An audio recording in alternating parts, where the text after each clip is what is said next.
नमस्कार, मी सुनीता स्वागत करते मी तुमचं माझ्या चॅनलवरती। तर आजची रेसिपी आहे नारळ आणि गुळापासून मौसूद बर्फी कशी बनवायची। तर चला त्याची रेसिपी बघूया। त्यासाठी मी इथे 1 किलो गुळ घेतलेला आहे आणि मी इथे घेतलेली आहे नारळाची पावडर। तर डेसिकेटेड कोकोनट मी इथे घेतलेला आहे, 9 वाट्या घेतलेला आहे मोजून। तर मी इथे गॅसवरती कढई गरम व्हायला ठेवली आहे आणि ज्या वाटीने मी इथे कोकोनट मोजून घेतला आहे तीच अर्धी वाटी मी इथे घेतलेली आहे साजूक तुपाची। तर चला मी तूप कढईमध्ये टाकून झालेला आहे। तूप चांगलं गरम झालं की मग आपल्याला डेसिकेटेड कोकोनट जी खोबऱ्याची जी आपला चुरा आहे तो आपल्याला चांगला भाजून घ्यायचा आहे। अगदी 10 मिनिटं छान असा भाजून घ्यायचा आहे। खूप फुल गॅस करायचा नाहीये, म्हणजे खालून जळण्याची शक्यता असते। तर मीडियम फ्लेमवरती करायचा आहे आणि कंटिन्यू हलवून घ्यायचं आहे, म्हणजे चुरा खाली डागणार नाही। तर अशा पद्धतीने छान असं 10 मिनिटं मी हे भाजून घेणार आहे आणि जेव्हा त्याचा कलर चेंज होईल तर तेव्हा आपल्याला ते काढून घ्यायचं आहे।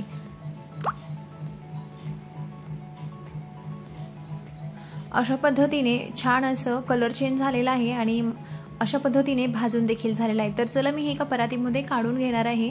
खूप छान टेस्टी आणि ही मौसूद अशी बर्फी झालेली आहे।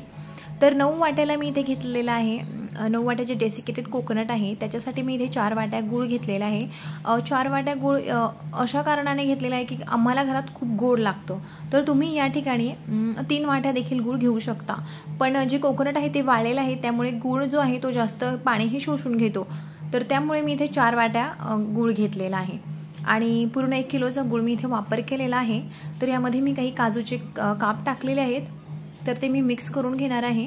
अशा पद्धतीने काजू देखील या गुळाच्या पाकामध्ये आपल्याला मिक्स करायचं आहे।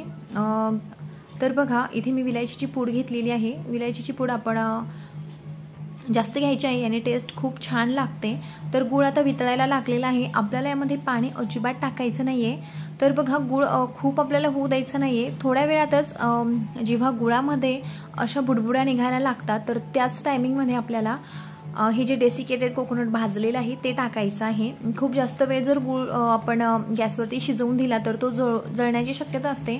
तर आपल्याला जेव्हा जराशा बुडबुड्या निघायला लागल्यात पहिल्या वेळेसच्याच तर आपल्याला हळूहळू करून ही पावडर टाकून द्यायची आहे। पावडर देखील एकदम टाकायची नाही आपल्याला, जी खोबऱ्याची आपण पावडर आहे ती हळूहळू करून आता मी एक बॅच केली आणि दुसरी उरलेली पावडर देखील मी टाकून दिलेली आहे। तर चांगल्या पद्धतीने इथे मी मिक्स करून घेणार आहे। तर तुम्ही बघू शकता अशाच पद्धतीने मिक्स करायचं आहे। खूप कमी वेळात झालेली ही बर्फी आहे आणि खायला देखील खूप टेस्टी झालेली आहे।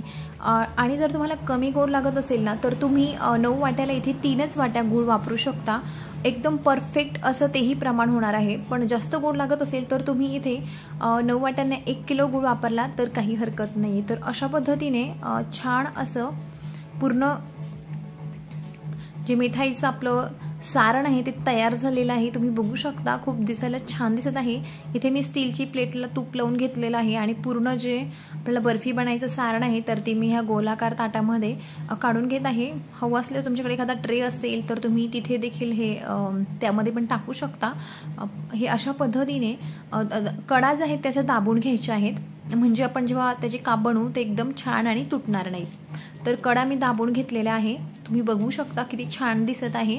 आता आपण हे गरम आहे तेच याचे काप करून घ्यायचे आहे। लक्षात घ्या गरम असताना त्याचे काप करायचे आहे। जर आपण थोडा वेळ हे थंड झालं तर यामध्ये ही बर्फी जी आहे ती कडक व्हायला लागते, म्हणजे चाकूने ती कट होणार नाहीये। तर त्यामुळे तुम्हाला याचे काप करून घ्यायचे आहे गरम असतानाच। तर अशा पद्धतीने मी हे पूर्ण काप करून घेणार आहे।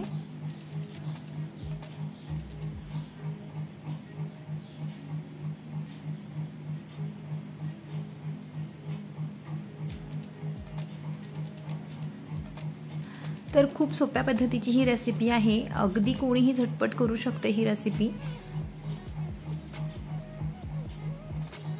तर काप करून झालेले आहेत, तर आता हे मी ठेवून देणार आहे थंड होण्यासाठी। तर बघा थंड झालेली आहे।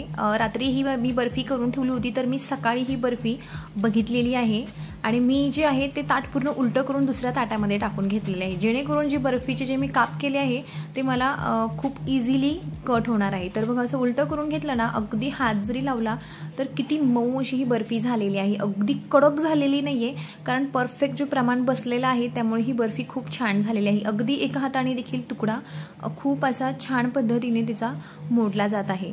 तुम्ही बघू शकता खूप छान अशी ही बर्फी तयार झालेली आहे। तुम्ही नक्की अशी बर्फी घरी देखील करून बघा। तुम्हाला जर माझी रेसिपी आवडली असेल तर रेसिपीला लाईक करा, चॅनलवर नवीन आला असाल तर चॅनलला नक्की सबस्क्राईब करा आणि व्हिडिओ पूर्ण बघितला त्याबद्दल तुमचे मनापासून आभार।